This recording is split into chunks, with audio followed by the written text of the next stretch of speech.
Se você é inscrito do canal já faz um tempo, você já entendeu a dinâmica da sinuca de bico que os bancos centrais do mundo todo estão vivenciando. É aquela história, se correr o bicho pega, se ficar o bicho come. Os bancos centrais estão travando uma guerra contra a inflação e isso pode levar a economia para uma recessão. Mas isso já é papo velho. Agora eu quero falar sobre as consequências, sobre o futuro. E como a gente entendendo isso, a gente consegue ali se planejar melhor e se posicionar de maneira mais antifrágil para proteger o nosso capital e também multiplicar, já que as crises são oportunidades. E eu acredito que a gente está diante de uma grande oportunidade aí de mudança de patamar financeiro. A grande jogada então, pessoal, é que nesse vídeo a gente vai focar bastante na questão do crédito. E eu também quero olhar a possibilidade de a gente estar vivenciando um subprime 2.0 em decorrência justamente dessa questão do crédito, sistema financeiro e etc. É importante você entender que o que a gente está vivendo agora são erros, sementinhas plantadas no passado. A gente já falou muito, né, que essa crise, ela vem sendo plantada desde 2008, diria que até desde a década de 70, com o fim do Acordo de Bretton Woods. Então, quando você entende o contexto, você consegue ter muito mais segurança para investir, porque você entende a ação e reação. Essa que é a grande jogada. Mas, sem mais delongas, aí para o vídeo não ficar muito longo, bora cair para dentro. A gente já vai chegar nessa parte do leãozinho. Durante esse vídeo você vai entender por que esse leãozinho tá aqui, né? Se correr o bicho pega, se ficar o bicho come. Então cola comigo até o final aí que a gente vai aprofundando. Para quem é membro do canal, já está disponível aí a listinha das criptos que eu vou me posicionar para surfar o ciclo de alta. Lembrem-se, os movimentos são cíclicos, nós temos momentos de expansão e contração. A gente está vivendo agora um momento de contração, de quedas, mas a gente já pode, né, começar a estudar, a se posicionar para surfar o movimento de alta que vai vir na sequência. Eu não acredito que o mundo vai acabar, nada disso. Na verdade, acredito que esses momentos de contração são grandes momentos para você se posicionar, para você se preparar para surfar o próximo ciclo de alta. E para quem é membro, já está disponível a lista das criptos que eu vou me posicionar para surfar o ciclo de alta.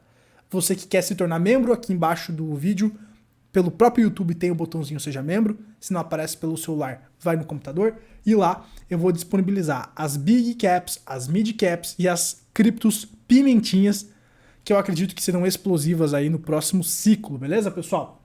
Lembrando que nos membros e em nenhuma área minha eu não dou recomendação de investimento, eu apenas mostro os meus estudos, pensamentos e o que eu estou fazendo. Você vai tomar suas próprias decisões, mas aqui as Big e as Mid Caps são criptomoedas com bons fundamentos, tá? E as pimentinhas são criptomoedas aí que eu acredito que serão bem especulativas e podem trazer aí bons retornos. Essas pimentinhas eu vou atualizando também lá os membros.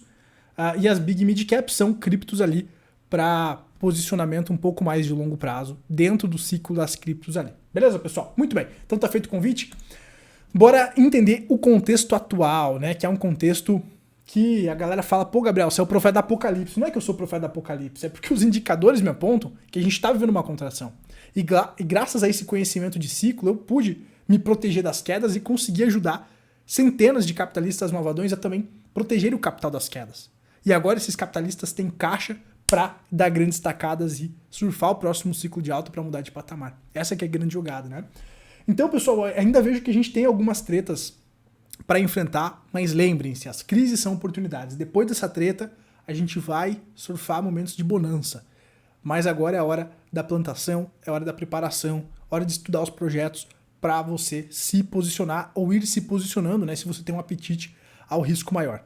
Mas a gente vai dar uma aprofundada, então, no que a gente pode ainda vivenciar e fazer um paralelo com 2008, para você ver por que eu ainda não estou 100% nos ativos de risco, por exemplo. Em algum momento lá nos membros e na carteira do clube, vocês vão ver que eu vou ficar muito exposto ao risco. A minha ideia é ficar 80% em risco e 20% conservador em dado momento, certo? Esse momento ainda não chegou. E vocês vão entender agora por quê. Vou tomar um cafezinho e a gente vai cair para dentro. Bora lá, seus capitalistas. Vai deixando seu like aí. E bora lá. Muito bem. Então, fase 1, né? Aqui a gente vai falar dos ciclos aqui. Fase 1.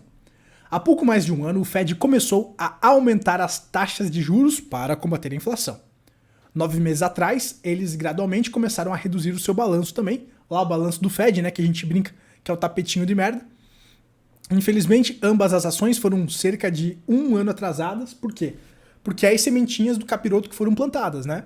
Os caras, por exemplo, em 2020, eles estavam aumentando a base monetária, o M2, a gente já mostrou várias vezes aqui no canal. Eles também, ao mesmo tempo que estavam aumentando a base monetária, eles trancaram as pessoas em casa, fecharam fábricas e destruíram a cadeia de suprimentos. Então você teve aquela mistura tóxica, né, que a gente já falou várias vezes aqui no canal, de aumento de base monetária e redução de oferta. Isso é claro, é lógico que vai gerar inflação. A cagada que a gente está falando agora é que o Fed, sabendo que era uma mistura tóxica, onde você destruiu com a questão da oferta e da demanda, porque se aumentou a quantidade de dinheiro, e as pessoas tendo mais dinheiro tinham menos produtos para comprar, isso é lógico que ia gerar inflação, então o Fed deveria ter agido antes, né? Assim como o Banco Central do Brasil fez, o Banco Central do Brasil demorou, mas ele agiu antes do Banco Central americano. Então o Banco Central brasileiro foi mais acertado do que o Fed, porque o Banco Central brasileiro ele começou a subir os juros antes, para justamente controlar essa questão da inflação, tá? Lá na Europa e nos Estados Unidos, eles foram tanto quanto mais atrasados do que o Brasil. A Europa ainda mais atrasada do que os Estados Unidos, né? Então eles demoraram muito, e isso fez com que o problema fosse se agravando, certo? Com que o problema fosse se agravando, virando uma bola de neve, e aí eles tiveram que fazer aumentos muito fortes, muito rápidos do juro. Essa que é a treta, vocês entenderam a jogada? Muito bem. Então no ano passado, a gente falou que o Fed aumentaria as taxas até que algo acontecesse, né? Então até que alguma crise acontecesse. Geralmente é isso, pessoal, é cíclico. Os caras estimulam a economia, reduzem juros, gera o ciclo de alta. Aí dá merda, os caras têm que contrair a economia, aumentam os juros, dá crise. É clássico de ciclo, né? Então, muito bem. Conforme esse gráfico aqui abaixo, as altas taxas de juros já começaram, então, a quebrar os bancos. Você que é inscrito do canal, vem acompanhando, né? Que a nossa cobertura ali com a quebra do Silicon Valley Bank, agora ali o Credit Suisse tendo que ser resgatado, né? Pelo UBS. A gente já vai falar sobre esse subprime 2.0. Pessoal, assiste o vídeo até o final que vai valer a pena, vai explodir a sua cabeça, porque talvez a gente esteja num paralelo no mesmo mês de 2008, aonde o Bear Stearns foi salvo pelo JP Morgan. Foi obrigado a ser salvo. Exatamente o que está acontecendo agora. Exatamente não, mas rima muito com o que está acontecendo agora do Credit Suisse com o UBS. E é mais ou menos no mesmo mês. O Bear Stearns foi ali por março que ele teve a quebradeira, só que o subprime só foi estourar em setembro. É muita coincidência, pessoal. Assim, é cabulosamente coincidência. Muitas coincidências acontecendo, né? Então, acredito que ainda a gente tem que ficar com a bundinha na parede. Ainda não vejo motivos para muita euforia, não, né? Eu tô vendo muita euforia, na verdade, e isso só me faz acreditar que a gente ainda não viu o pânico dos mercados, porque eu nunca vi uma depressão de mercado com tanta euforia. Mas eu posso estar errado, realmente pode começar o bull market e o Bitcoin ir para 100 mil dólares, como já tem canais falando, daqui a 90 dias. Eu acho muito difícil, né? Mas tudo é possível, né? Por isso que a gente tem que assumir humildade perante a incerteza e fazer um gerenciamento de risco e uma exposição antifrágil, né? Mas muito bem, vamos seguindo aqui então com a nossa visão de contexto. Então, esse aumento de juros já está fazendo aí bancos começarem a quebrar, empresas tendo redução de margens e etc. Vamos seguindo aqui. Fase 2. A fase 2 é o delicado equilíbrio entre a inflação e a estabilidade financeira. Que eu brinco, né? Que é essa história de se correr o bicho pega, se ficar o bicho come. A fase 2, então, é onde o Fed deve manter a credibilidade de que sua determinação de combater a inflação ainda é forte, mas também convencer o mercado de que fornecerá ampla liquidez para restaurar a confiança no sistema bancário. Hoje o problema do sistema bancário é a perda de confiança, e isso pode afetar outros bancos e respingar em fundos de investimento e etc. Lembrem-se do que aconteceu em 2008, eu já vou relembrar a memória de vocês, tá? Porque rima muito com 2008, tá?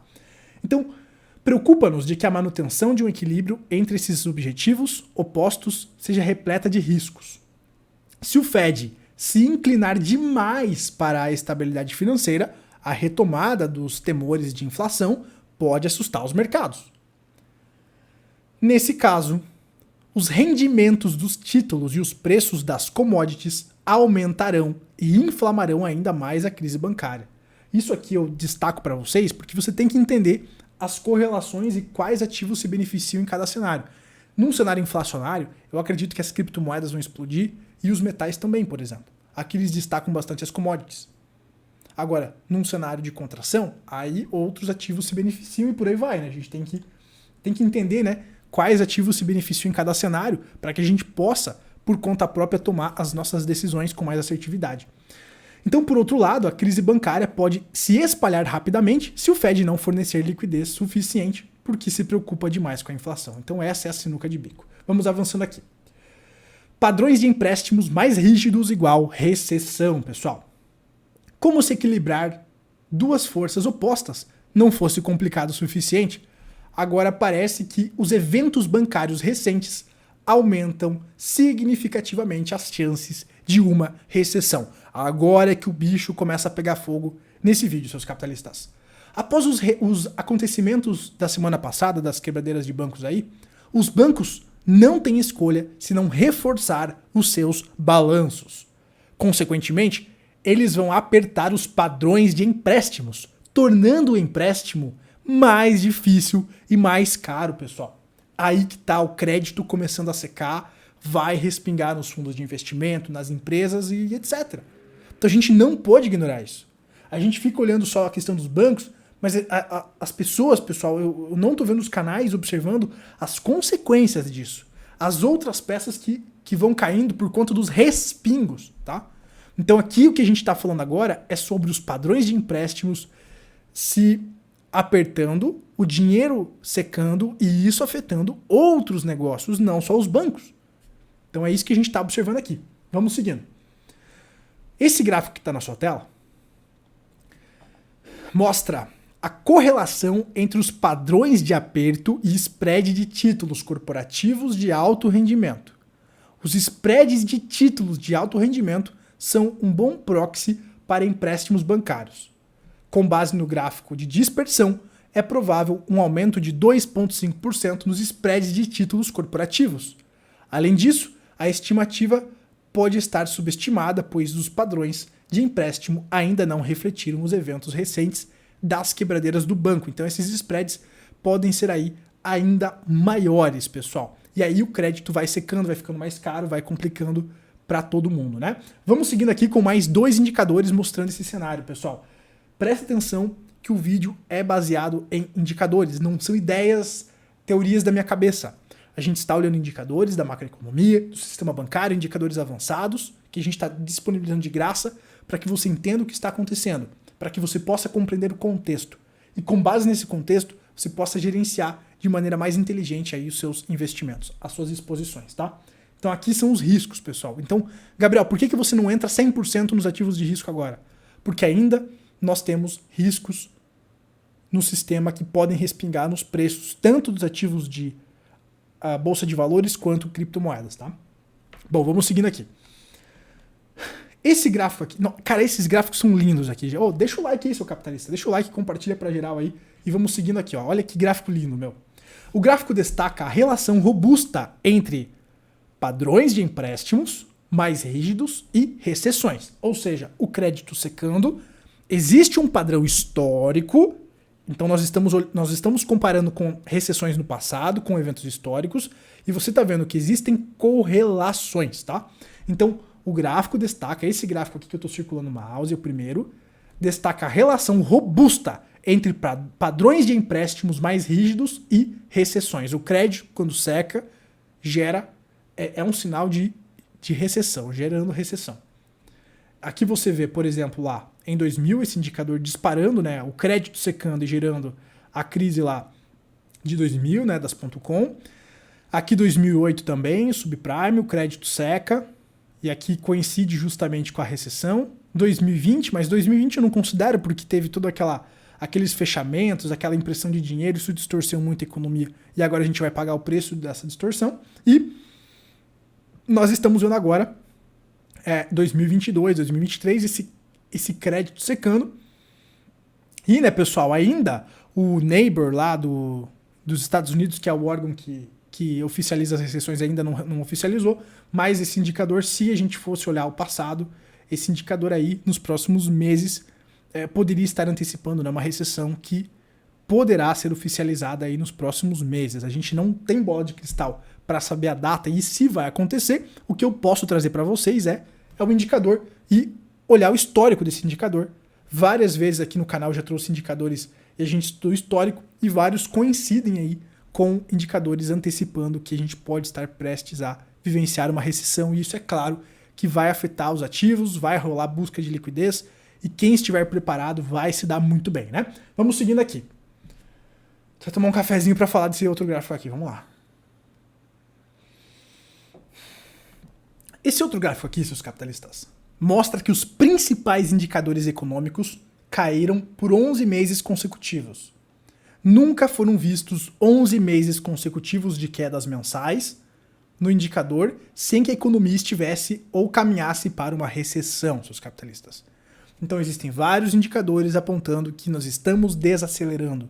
E esse indicador, geralmente, quando ele mostra isso por 11 meses consecutivos, ele mostra essa deteriorização por 11 meses consecutivos, geralmente, olhando o passado, não teve escapatória e rolou uma recessão na sequência. 2000, por exemplo, nem precisou de 11 meses. Aqui com 7 meses por ali, já rolou recessão. Ou seja, nós estamos num patamar bem mais avançado, por exemplo, do que 2000, tá? Muito bem. Essa matéria aqui, pessoal, do Felipe Barros da Invest, tá muito legal, porque ela relembra o que aconteceu em 2008 e a história ela rima, né? Então vamos dar uma lida nessa matéria para você entender a questão da quebra do Bear Stearns e como eu tô achando que a quebra do Bear Stearns rima muito com a do Credit Suisse. Porque o Bear Stearns foi salvo pelo JP Morgan e o Credit Suisse foi salvo pelo UBS. Eles foram obrigados. Eles foram obrigados a fazer isso praticamente. Então a história rima muito e acontece mais ou menos no mesmo mês, tá? Se você ver os fatos históricos, mais ou menos no mesmo período está acontecendo. O Bear Stearns quebra no início de 2008 e o crash vai rolar lá em setembro. E agora a gente está vendo o Credit Suisse sendo resgatado pelo UBS no início do ano. Será que o que aconteceu em setembro em 2008 vai se repetir? Não faço a menor ideia. Mas eu espero o melhor e me preparo para o pior, tá? Isso é investir antifrágil. Vamos lá. Desde o início de 2022, tem havido crescente preocupação com a crise atual nos bancos americanos. Embora existam algumas semelhanças com a crise financeira de 2008, elas são diferentes em alguns aspectos importantes. Em 2008, a crise financeira foi desencadeada pelo setor imobiliário, com muitas pessoas que não podiam pagar suas hipotecas, resultando em empréstimos podres e inadimplência. Eu acrescento algo mais nessa matéria. Não foi só a inadimplência em 2008 nos imóveis que fez a crise estourar, foi a alavancagem, foi toda aquela questão lá dos títulos subprimes sendo adulterados, né? As notas sendo adulteradas pelas casas de análise, que davam AAA em um negócio que era um puro lixo, que deveria ser classificado como C. Então teve muita falcatrua, picaretagem que foi criada, que estourou. A maré baixou, a gente viu quem estava andando pelado. A gente não pode esquecer isso, ok? Picaretagens acontecem em momentos de abundância. A maré baixa, a gente vê quem está com o pipiu de fora, beleza? Muito bem. Não esqueçam disso aí. Daí só quando a maré baixa que a gente vê as tretas, né? Que a gente descobre. Até então é difícil saber. Aí seguimos aqui. Os derivativos que desencadearam a crise de 2008 eram swaps de default de crédito com um tamanho de mercado de 50 a 60 trilhões de dólares. Enquanto os derivativos atuais são baseados em taxas de juros e têm um tamanho de mercado de 500 trilhões. Ele está se referindo que em 2008 foi o setor imobiliário e agora seria uma crise ligada aos títulos do Tesouro americano. E esse tamanho aqui desse mercado seria 10 vezes maior, então, desses derivativos, né, seria 10 vezes maior do que foi 2008, né? Seguimos aqui. Os bancos americanos também tomaram decisões imprudentes, emprestando dinheiro a startups de tecnologia que não tinham um histórico financeiro estável e que nunca poderiam pagar suas dívidas. Isso aqui, pessoal, a gente pega o Silicon Valley Bank. Era um banco que emprestava dinheiro para empresas de tecnologia. Há meses atrás no canal eu falava sobre as empresas de tecnologia sendo as mais afetadas, as primeiras sendo afetadas, e claro, as primeiras que reerguem, né, no ciclo, e como essas empresas não conseguiam nem pagar as próprias dívidas, vocês lembram? Que a gente falava das empresas zumbis e tal? Pois é. Então essas empresas ali tendo dificuldades de pagar e tal, é que podem, por exemplo, ferrar com os bancos, né? Então a gente não pode esquecer disso aí. A falta de gestão de risco e baixa compreensão dos impactos da mudança de política do Fed em 2022 quando a taxa subiu de 0,25 para 4,75, levaram a perdas não realizadas de 640 bilhões de dólares nas carteiras de títulos dívidas de longo prazo dos bancos americanos, né? Muito bem, então no caso isolado do Silicon Valley Bank, foi um erro de gestão. Os caras não se ligaram, né, que eles estavam com títulos de longo prazo que se depreciam quando o juro sobe, então os caras praticamente ficaram sem liquidez, né? Quantas outras empresas aí não estão com esse problema ou podem ter esse problema conforme o juro vai subindo? Bom, vamos seguindo aqui. Em resumo, a crise atual nos bancos americanos é muito maior e mais sistemática do que a de 2008. Isso é preocupante, pois pode levar a uma recessão global e a uma queda nos mercados financeiros. É importante que os governos e reguladores tomem medidas preventivas para minimizar o impacto da crise e proteger a economia global. A Suíça também não ficou de fora, né? O Credit Suisse, um dos maiores bancos da Suíça e do mundo, tem enfrentado uma série de problemas que culminaram em uma derrocada recente. O banco, que já foi um símbolo de estabilidade e confiabilidade no setor bancário, agora enfrenta sérios desafios. Aqui ela vai falar das tretas, né, dos desafios, mas o que eu queria destacar para vocês é isso aqui, ó. Em março de 2008, houve uma recuperação da Bolsa Americana após o casamento forçado da Bear Stearns e do JP Morgan. Mas essa recuperação foi de curta duração, e é provável que a situação atual siga um caminho semelhante. Tá? É isso aqui que eu queria destacar para vocês, pessoal. Embora os ativos de risco tenham tido um aumento recente, isso é improvável que dure. Em março de 2008, houve uma recuperação da Bolsa Americana após o casamento forçado do Bear Stearns com o JP Morgan. O que aconteceu agora? Um casamento forçado do Credit Suisse com o UBS? Mas essa recuperação foi de curta duração, e é provável que a situação atual siga um caminho semelhante. Em resumo, a crise atual dos bancos americanos é muito maior e mais sistemática do que 2008. Isso é preocupante, pois pode levar a uma recessão global e a queda nos mercados. Bom, para quem quiser ler a matéria, está lá no Investing. Daí ele vai falar um pouco mais das tretas do Credit Suisse, né, que ele estava em 2022, levou ferro porque vários fundos e aplicações que eles tinham deram prejuízo, então é isso. E vai saber o que vai resultar dessas quebradeiras atuais, né, pessoal? Fundos tendo problemas, os AT1s, né, eu falei em vídeos passados dos AT1s, como é que ficam os detentores desses títulos, os fundos que estavam carregando esses títulos que estão indo a zero, como é que fica esses fundos, né?